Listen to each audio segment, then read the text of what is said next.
car we're dealing with on this episode is the Crusher Impala, a 1969 Chevy that's been a favorite on Roadkill and Roadkill Garage ever since the episode of Roadkill, where we brought over our buddies from Mighty Car Mods in Australia, and we wanted to show them the most ludicrous combination of an American land yacht with big horsepower. And we took them down and did some crazy burnouts. I knocked a tire off the wheel doing burnouts in this thing with a one-legger. It was fantastic. Here's sort of the combination on the car. The engine is a big block Chevrolet. It started out as a 454, but it is stroked and overboard to 498 cubic inches. Now, the thing is really, really tame. It has a small camshaft, small Brodick cylinder heads. It has a Wyand 871 supercharger on it, but I'm only running about 5 PSI, which honestly is barely enough to overcome the parasitic loss of the blower itself, but it makes pretty good power, makes killer torque, runs on 91 octane, and the reason it's so tame is that I want to be able to get in this car and drive it absolutely anywhere. And to that end, we made some other mods. It does just have a turbo 400 transmission, so no overdrive. But the rear end is a Ford 9-inch from Quick Performance. It's got 350 rear gears in it. And in another episode of Roadkill Garage, Steve and I upgraded the thing with all QA1 suspension. We did take it to the track, and this thing has run 1090s in the quarter mile, and you can drive it on the highway 75 miles an hour anywhere. The problem is, we've had a bunch of trouble with these carburetors on this thing. And so I one day just made the decision, you know what, Steve? I want to put fuel injection on this thing. And so that's what we're going to do in this episode. Steve, we're known as dinosaurs, you got to admit it. Well, it's like opposite day, but there has to be a good reason. There are a number of good reasons. Let's hear them. Man, I like the way you just served that up to me. Well, yeah, I got to tee you up so you can knock them down. Well, you know what the big impetus of this is, and it's ridiculous. Every time this car is stored, the carburetors clog up the needles and seats because of California, like high ethanol gas, and this thing floods. It dumps fuel into the engine. But it's not just that. I was also offended by the embarrassing performance of the Crusher Impala at Roadkill Nights last year. And we had that shootout with all the other hosts, and we were all doing burnouts and donuts. And this thing couldn't do donuts because the fuel slosh killed the engine. Right, I remember that. You can't have that. It was awful. I mean, I was embarrassed and I wasn't even in the car. I know. Yeah. It was bad. You know, normally Steve and I are carburetor guys. We can rebuild them blindfolded. We can tune them for anything. But for whatever reason, this thing has fought me. And so I'm gonna say we're gonna take the CFI as an experimental step. I'm not saying it's gonna be on there forever because I'm a little worried it's not gonna look right for me. And it's throttle body, so it is kind of like a little baby step. Well, I think, and that's another key point here, is with the 871 supercharger, the throttle body is the right way to go because I don't have a manifold with injectors down below the blower, and you have to have fuel entering the top of the blower to lubricate and cool the supercharger, and so throttle bodies make sense. We're going to be installing Holley Sniper EFI. It's their 2x4 setup. The other thing at Roadkill Nights is I almost ran Finnegan and I into the wall because the power steering pump is intermittent, or maybe it's the box, I hope not, and it sits too high in the back. It's coilover, right? Yeah, so we just got to adjust that down. Yeah. So that's what's going to go on in this episode, but first we have to drive from here over to Hot Rod Ranch in Lompoc, California, where we're going to be wrenching on this thing. Should I see if it starts? Okay. Think it's running good? All of a sudden it's running pretty good. How are we going to know for sure?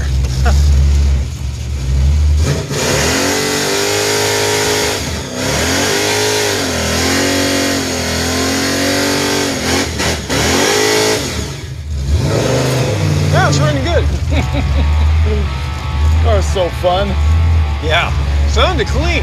Yep, I know. It's running better than it has in a long time.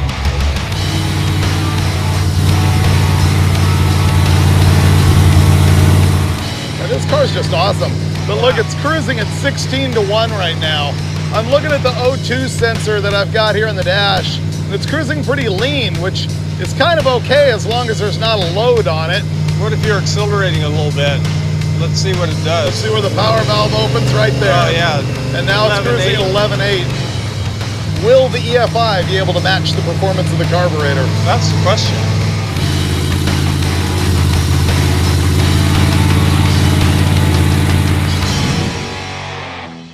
We made it to Hot Rod Ranch, and man, is this thing fun to drive. It's really nice. Annoyingly, It ran better than it has in a long time. There's nothing wrong with these carburetors right now. I think you're right. I seem a little bit irritable. It's because it runs so good, and we're about to change it. First thing we're gonna do is remove the hood just so you can see better what we're about to do. Let that fall, stick drop. Oh my gosh. It's going to be really hard to say goodbye to all of this stuff. It's so nice and retro correct. I did all of this when I was the editor of Hot Rod Magazine and when this engine was initially in my Crusher Camaro. That yellow car, it was super cool with this engine in it. So we're going to go from like 70s looking greatness to more modern greatness and hopefully running a little bit more efficiently. Our process here is going to be removing the carburetors and linkage and everything. And initially we're going to install 2 Holley Sniper throttle bodies. These are like the self-learning kind of EFI. You can use them as a single 4-barrel on a regular 4-barrel intake manifold. They also sell the 2x4 kit, which is what we are using. And later on in the episode, we're gonna have to do a little bit of wiring, upgrading the fuel system, stuff like that. All right, out with the carburetors, in with the throttle bodies. 1 carb off. There we go, simple as that. So this is a Roots supercharger, positive displacement blower. Basically, it rotates, and there's 2 rotors inside that rotate like this, and they compress air to the outside of the case and shove it in the engine. Basically, because you're shoving more air into the engine, you can burn more fuel, and that makes power. People think boost makes power. It's actually the extra fuel that makes power. The carburetors are off and we're gonna get right to the visual part and bolt on our throttle bodies. On this setup, there is a dedicated front throttle body and a rear one. The rear one has got all of the stuff on it, all of the plugs and wires and the idle air control motor. All of the computer stuff and all of the sensors that it's going to use, with the exception of coolant temperature and oxygen sensor, are built into the throttle bodies, so that's kind of cool.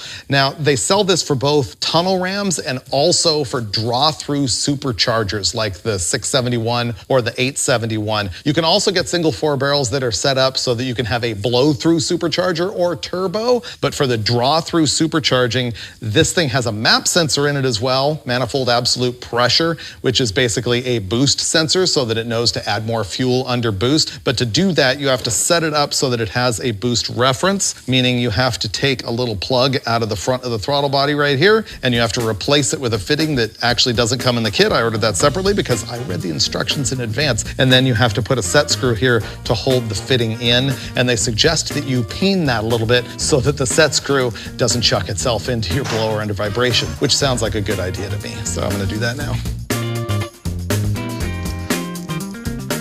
What do you think? How does it look, Steve? It looks fantastic. You think so? Yes.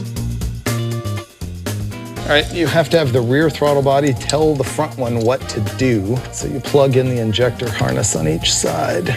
What I'm doing here is I'm going to install the linkage bar that connects the forward and rear throttle bodies, and this is adjustable so that you can synchronize the position. It's really easy to do. Just rotate the bar until the bolt slips right into position, and there's a lock nut that goes on the back side, and that part of it's going to be done. The rest of the linkage is going to be pretty tricky because the stock linkage was a rod which activated the throttle way down low at the base of the manifold, and we're going to have to switch to a cable assembly and a new pedal which is going to operate the throttle linkage up here at the top of the blower, and it's going to take a little work to get all that installed and functioning properly. Linkage bar installed. Whoosh. Yeah. That kind of has an early level of satisfaction on the installation because you can already see what it's going to look like. I think it looks good and it'll function fantastic.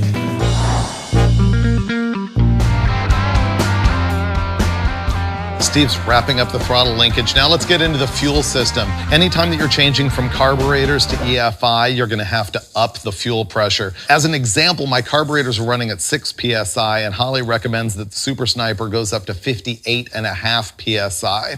This car already has this whole arrangement inside the tank. Now, I always recommend if you have to run an electric fuel pump, which you do with EFI, that you run it inside the tank. It helps keep it cooler, and it's gonna make it last longer than one outside on the frame rail. This is an Aeromotive Phantom setup. It's a Phantom 3 340, which is 340 liters per hour. And the interesting thing with these fuel pumps is that they have different horsepower ratings depending on if they're EFI or carbureted, because the fuel pump has to work harder if it's pumping more pressure for EFI and therefore can support less horsepower overall. The other thing you'll see in the Aeromotive catalog is that they'll rate the horsepower for the pump lower, EFI supercharged versus not. And the reason for that is they're assuming that you've got port EFI, the injectors in the manifold, and therefore you've got boost in the manifold supercharged, and that boost is working 1-to-1 against the fuel pressure trying to come out of the pintle. So again, the fuel pump has to work harder. It's capable of less horsepower. In this setup, that's not a problem. It's all right up top. And so it's going to be able to support the full 850 horsepower that the 340 liter per hour pump will deliver. Now, the rest of the fuel system here, I've got rubber hose running all the way up to the front. That is not technically drag strip legal, but I'm not really worried about that for this car, and I've got it all tied up so that it's safe. But if you look at this filter right here, look how black it is. I believe that is rubber goop coming off the inside of the fuel hose, clogging the filter. Some of it's getting through, and that's probably why we had so much flooding problems with the carburetor. The other thing is this fuel pressure regulator, which is for the carburetors, is an Aeromotive A1000, or I call it an R2D2. It's capable of up to 15 PSI. Therefore, I'm going to be changing to this Holley regulator, which can go up to 90 PSI, and obviously I'll be setting it at the recommended 58.5. I've also got a Holley filter. The filter is critical for this Super Sniper because the holes where the gas shoots out are very, very small. So any particles can plug that or the pintle in the fuel injector. This is a Holley 10 micron filter. All right, let me get into it. I'm gonna have to figure out where I'm gonna mount this doohickey and how I'm gonna plumb all the hoses.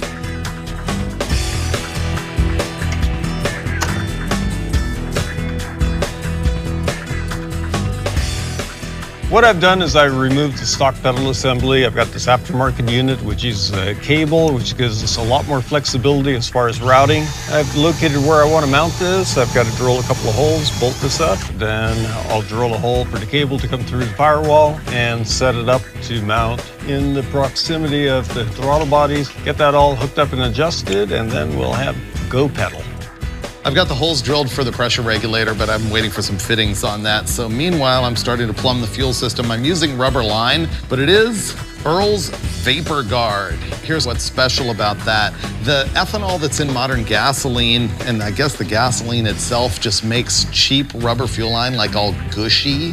The Vapor Guard has multiple layers in it, and there's a layer in there that won't let the gas evaporate. And so it's good for E85 and ethanol and stuff like that. It's also 225 PSI.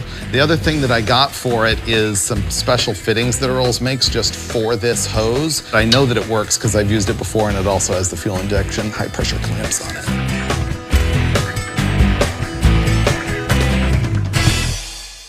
I just dialed in the fuel system. We put the new regulator on here. This is -8 in, and then it has a -6 that's splitting into each one of these. Steve finished up the linkage and the cable and the pedal. Now that we're done with all the sort of mechanical part of it, we're moving on to electrical. More wires than we're actually going to use. It looks intimidating. Yeah, there's not that many. This whole harness right here is for custom stuff that you can do through the EFI. The brown one here is tack feed. All of these are either to control nitrous systems, which is actually pretty trick. Right. There's an AC solenoid one that kicks the throttle up. You have a lot of trigger wires too, don't you? No, it's actually not much. What's going to happen on this wiring harness? This is going to go to the tack output on the MSD, which tells the thing, you know, RPM and everything. This feeds the electric fuel pump. There's the relay for it. And then there's connectors for the battery. And we're not using anything else. Okay. I'm procrastinating doing all the wiring. I just showed Steve, and there's more work to be done that isn't wiring. Yeah. There's 2 sensors that you have to hook up with the Super Sniper, one of which is this coolant temperature sensor. What we're gonna do is have Steve use an impact to pull this pipe plug out of the intake manifold, and then I'm gonna quickly swoop the sensor in to plug it because we're too lazy to drain coolant out of the radiator, so this is gonna puke coolant everywhere.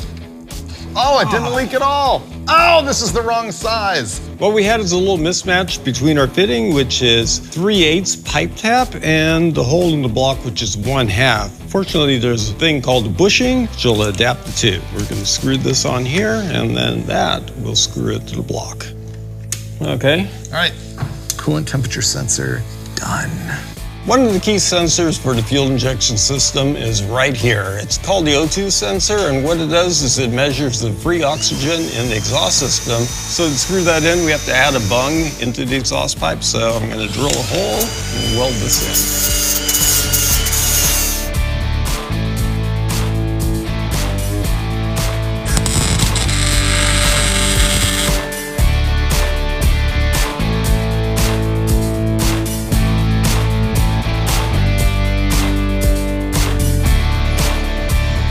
The bung is done.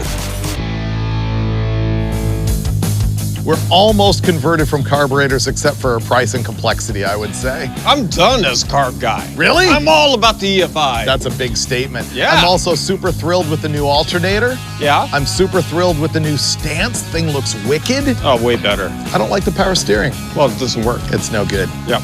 Next thing, we're headed out to the donut shop. Let's go. Ready for the snappy fire up?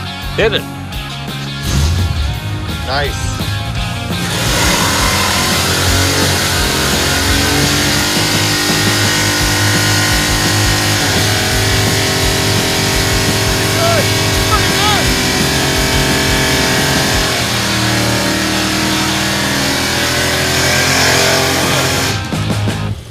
All right, Steve, remember my main gripe about the carburetors, which is why I wanted the EFI? Yeah, I mean, we couldn't do donuts in this thing before. It's just blood and glug. Exactly. I'm really upset the power steering still isn't fixed, but nonetheless... Can you do a donut in? That's my question. I feel like we can.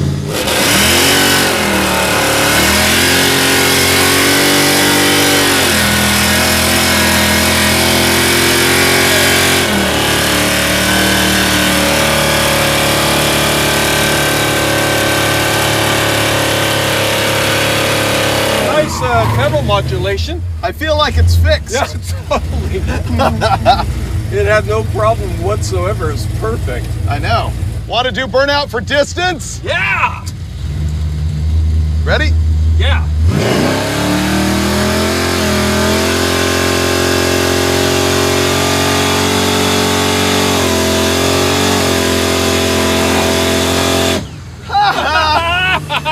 This thing goes far. It's fun. It does everything perfectly. Yep. Wow. The EFI is great. Yeah, you can't beat that, man. It's awesome. Everything's still super happy. Yeah, look at that water temperature. It's ice cubes. This is one of our greatest cars. It is. It spins them from a roll pretty good, too. Wow, look at the distance. Yeah.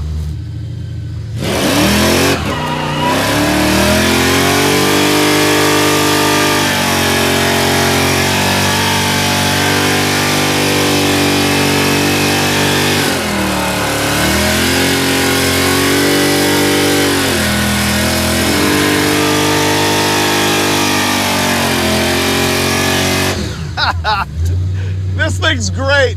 I think we officially did the right thing with the EFI. There is no way it would have done any of this like this. Nah. Carburetors. Nah, No it wouldn't way. have. I want to see if it'll light them from a roll, you know, like this.